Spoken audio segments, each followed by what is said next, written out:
జరిగిన గొడవలో పిఠాపురం వర్మ వచ్చేసి పవన్ కళ్యాణ్కి 70,000 80,000 మెజార్టీ నేనే ఇచ్చానని చెప్పేసి అండ్ ఎక్కడి నుంచో పిఠాపురానికి దళిత వచ్చాడని చెప్పేసి కామెంట్స్ వచ్చాయి. సో కామెంట్స్ పై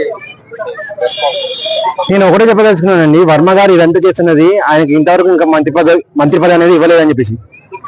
నాకు ఈ గొడవంతా చూస్తే అర్థమైంది అది ఒకటే. ఆల్రెడీ హాస్పిటలైజ్ అయింది. ఇప్పుడు దాని మీద స్పందించడానికి కానీ ఆయన ఆరోగ్యాన్ని పాడు చేసుకొని ఇటువంటి ఏవో చూసుకుంటూ కూర్చోరైతే కూర్చోలేరు. ఆయన ఆ విషయాన్ని క్లియర్ చేస్తూ ఆయన లేనప్పుడు ఇటువంటి చేసేసి పార్టీ పరంగా కానీ లేదా రాష్ట్ర పరంగా కానీ ఏదో హైప్ తెచ్చుకుందని చెప్పి ఆలోచిస్తున్నారు వర్మ గారు. నేను మీకు చెప్పదలుచుకుని ఒకటేనండి, అటు టీడీపీ అయినా కానీ ఇటు జనసేన అయినా కానీ రెండు పార్టీలు కూడా ఒక రకంగానే ఆలోచిస్తున్నాయి, ప్రజలను అభివృద్ధి పదంలో తీసుకెళ్దామని చెప్పేసి. ఇప్పుడు మీరు పోస్టర్ మీద బొమ్మ లేదు అని చెప్పేసి అది పెద్ద ఇష్యూ చేయాల్సిన అవసరం లేదు. ఆ పోస్టర్ మీద బొమ్మ అనేది 10 నిమిషాలు ప్రింట్ అవుతుంది. మీరు ఎవరికైనా చెప్పి మీ అందరూ మీరు తెప్పించినా కూడా మీకు ఇంకా గౌరవం అనేది పెరిగేది. సరే, నేను అనుకున్న నాయకుడు ఫోటో దాంట్లో లేదు, ఒక ఫ్లెక్సీ పట్టండి నా ఖర్చుల మీద అని చెప్పి ఆ వీడియో మీరు రిలీజ్ చేశారు అనుకోండి, ఇంకా చంద్రబాబు నాయుడు గారు సంతోషించేవారు, ఇటు పవన్ కళ్యాణ్ గారు సంతోషించేవారు. అరే మా వాళ్ళు ఏదో తప్పు చేస్తే ఈయన ముందుండేసి ఆ తప్పును సరిదిద్దండి అని చెప్పేసి. అది పోయేసి ఇప్పుడు మీరు ఎంత చేయడం వల్ల ఏమవుతుందంటే మీ మీద నెగిటివ్ కామెంట్స్ అనేది రావడం జరుగుతుంది, నెగిటివ్ అనేది పెరుగుతుంది. వర్మ గారికి మీకు చెప్పదలుచుకుంది ఒకటేనండి, మీరు దయచేసి కుమ్మాట మాత్రం స్టార్ట్ చేయకండి. మాకు అనిపిస్తుంది ఒకటే, మీకు మంత్రి పదవి కావాలి. ఆ మంత్రి పదవి అనేది మీరు డైరెక్ట్ వెళ్ళి చంద్రబాబు నాయుడు గారు అడగండి. ఆయన వద్దని చెప్పి అన్నారు.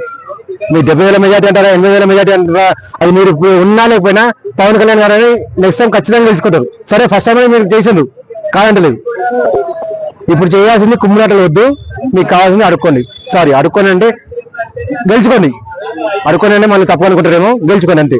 అయితే ఈ ఘటనపై చంద్రబాబు గారు కూడా సీరియస్ అయ్యారు.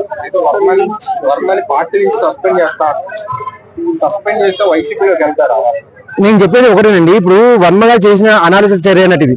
పవన్ కళ్యాణ్ గారు లేనప్పుడు ఏదో చేద్దామని చెప్పేసి దీనివల్ల నెగిటివిటీ అనేది ఖచ్చితంగా పెరుగుతుంది. ఈవెన్ ఆయన వైసీపీలోకి వెళ్ళినా కూడా ఆయన ఓట్లు ఎవరేస్తారండి?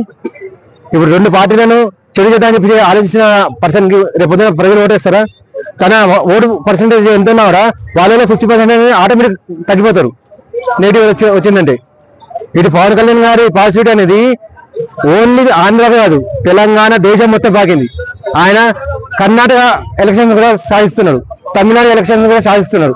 అంత వ్యక్తిని నేను చిన్న చేద్దామని చెప్పి మాట్లాడితే వచ్చిన రాయిని తన మీద కొట్టుకున్నట్టు అవుతుంది. చెప్పదలుచుకునేది ఒకటే, మీరు పొరపాటున వైసీపీలో కనుక వెళ్ళగలిగితే అక్కడ ఉన్నది కాస్త ఊడుతుంది మీకు అంతే.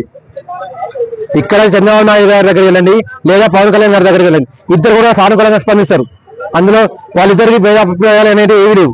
వాళ్ళిద్దరు కూడా తెలిసింది ఒకటే, మీరు ఏదో ఆశిస్తున్నారని చెప్పి. అది ప్రజలకు కూడా క్లియర్ అర్థమైపోయింది. చంద్రబాబు నాయుడు గారు ఎటువంటి భేదాభిప్రాయాలు పెట్టుకోరు, ఎటువంటి భేషాలు చూపించారు. ఆయన మీకు మంత్రి పదవి కావాలంటే ఏదో ఒకటి అరేంజ్ చేస్తారు.